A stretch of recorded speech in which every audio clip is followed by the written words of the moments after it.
Dear students, in this session let us revise the poem Do Not Call Me Indo Anglian by Syed Amanuddin. He is an Indian poet, philosopher, photographer, artist, and professor of English from Mysore.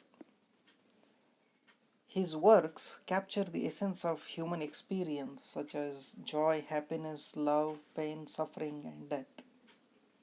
They also express and emphasize the search for universal truths and help us see injustice, irony, and beauty of the world around us.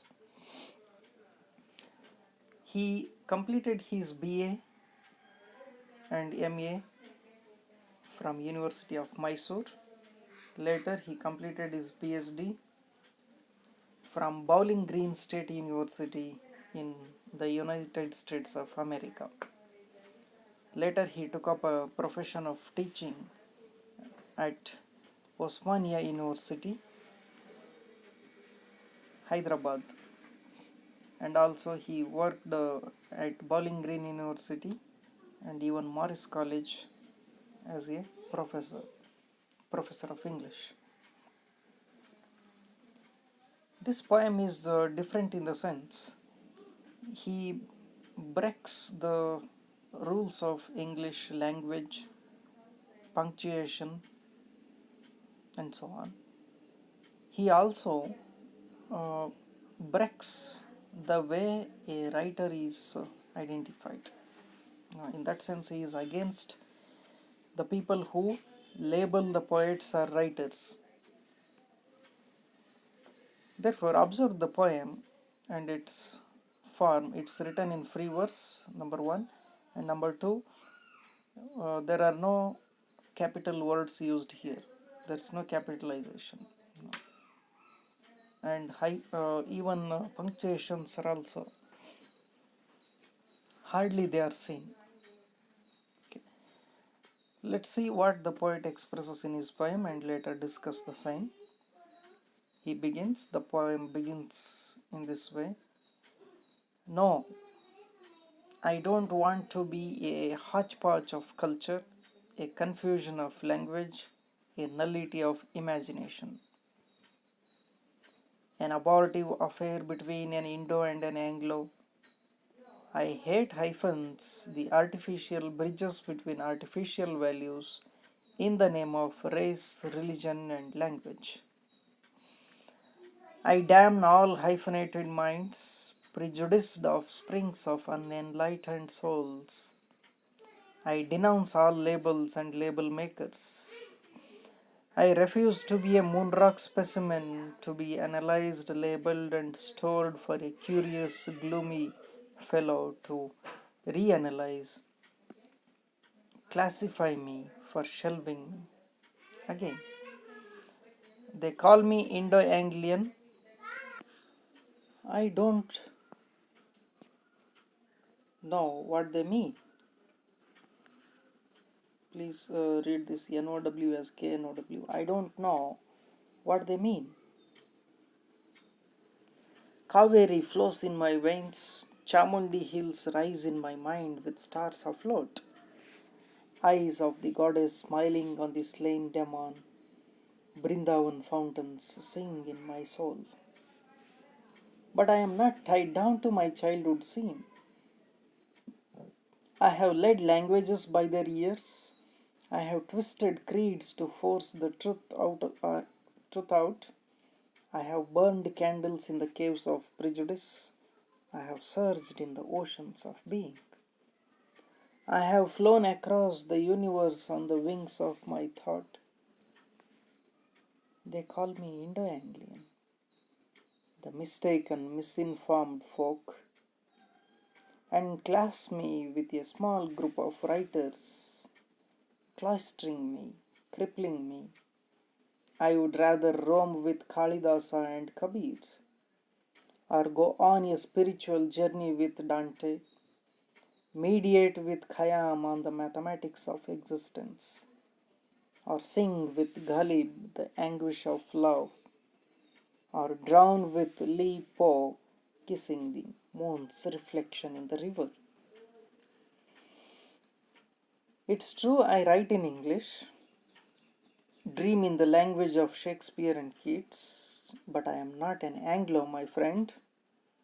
I am a poet. I have lived 40 centuries under various names. I am now Amanuddin. So this is how the poet challenges the conventions of branding a poet with mixed identity, and he also challenges use of language, punctuation and style. It shows his dissatisfaction with the convention of limiting a poet by his name or religion or country or language or race and so on. Therefore, this poem presents the identity crisis of a poet and writers in general. Look at the title, Don't Call Me Indo Anglian.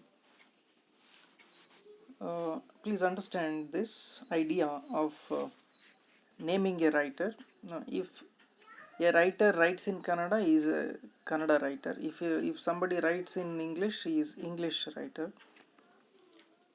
But look at this, when it crosses the boundaries of a country, if an Indian writes in English,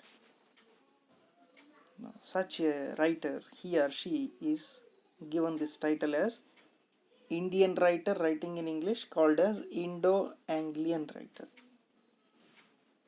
Or if an Englishman comes in India and lives in India but writes in English, he is called Anglo-Indian. Now this is what exactly Sayyid Amanuddin talks against. He says don't give this hybrid name, which is actually a hodgepodge. So that is one. And number two, he challenges the use of English language and its rules. That is, use a capital for the names. The first letter of any name, place or person should begin with a capital word, or the first letter of any word in the beginning of a sentence should be in capital letter. Sayyid Amanuddin breaks these rules, and he also challenges the label makers or brand makers, the people who brand a poet or limit a poet in the name of religion, race, name, locality, country, and so on. Therefore, he begins his poem by saying, no, I don't want to be, don't call me, because that suggests the mixture of two. Observe this term, Indo Anglian. It is a mixture of two countries, two names, two cultures, and two languages.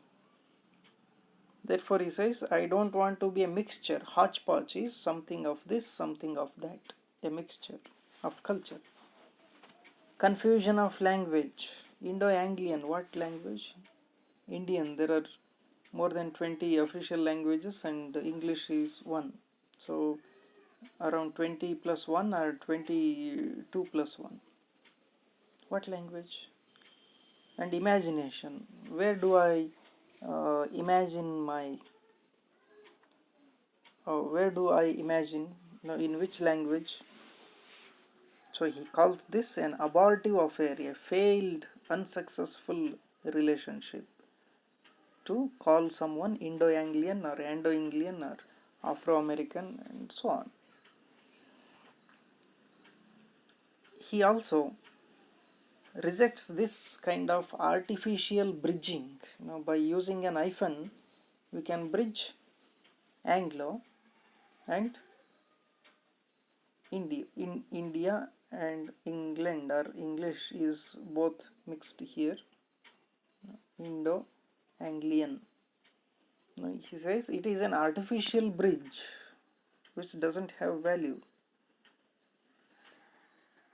He also hates this idea of identifying a writer with name, race, religion, language, country, and so on. He also is angry at such people who create this mixture or mixed name term, calling the best or great. He also says, I don't want such hyphenated names, the brand names. He doesn't want to be the sample in that way for analysis, labeling, research, and so on. And now he says what he felt when he was in his childhood. He says, since he lived in Mysore, he says, he is a true Mysorian. Therefore, what came to his mind in his childhood was that Chamundi Hills is that what came to his mind with stars afloat. And in his veins, Kaveri flows, and he can visualize goddess smiling on the slain demon, Chamundi, goddess Chamundi, and even Brindavan fountain that sings in his soul. So this very identity, these very details say he is a true Mysorean. But in next lines he says, I am not bound to these childhood scenes. I am not just that. In these following lines he describes what he has done. He has mastered a few languages, tried to bring out the truth through research. He has imparted knowledge where there is ignorance. He has also lived in this large ocean of life. He also has traveled across the universe on the wings of his thoughts. Then, what is he? Indian or American or Mysorean? What is he? Now that's how he talks against branding or limiting or giving a limited identity or name to a writer. So he says, by giving such names, brands or labels, people try to limit me and class me wrongly. Rather, what I would like to do, now the poet says, he does not like to be limited, rather he wants to roam, wander about with great poets like Kalidasa or Kabir. Or even he wishes to go for a spiritual journey with Dante, or even discuss Omar Khayyam on the philosophy of existence, or sing with Ghalib, a great love poet, the pain of love, or drown with Li Po, a Chinese poet who imagined to kiss the moon in its reflection in the river. So he says, I don't mind drowning with him while trying to kiss the moon's reflection in the river. So this is how he wants to be free. And finally he concludes, yes, I agree, I write in English. Now for that matter, you cannot call me English or Anglian, Indo Anglian. Yes, I write in English. I dream in the language of Shakespeare and Keats. But for that matter, don't call me Englishman. Who am I then? My friend, I am just a poet. Look, throughout the poem he breaks the rules of English language, but here, nowhere he uses the capital letter, but here he uses this identity as a poet, all in capitals, poet. I am a poet, that's what my identity is. So by saying so, he transcends himself beyond the name, race, religion, nationality, language, and so on. That's how this poem is an experimentative poem.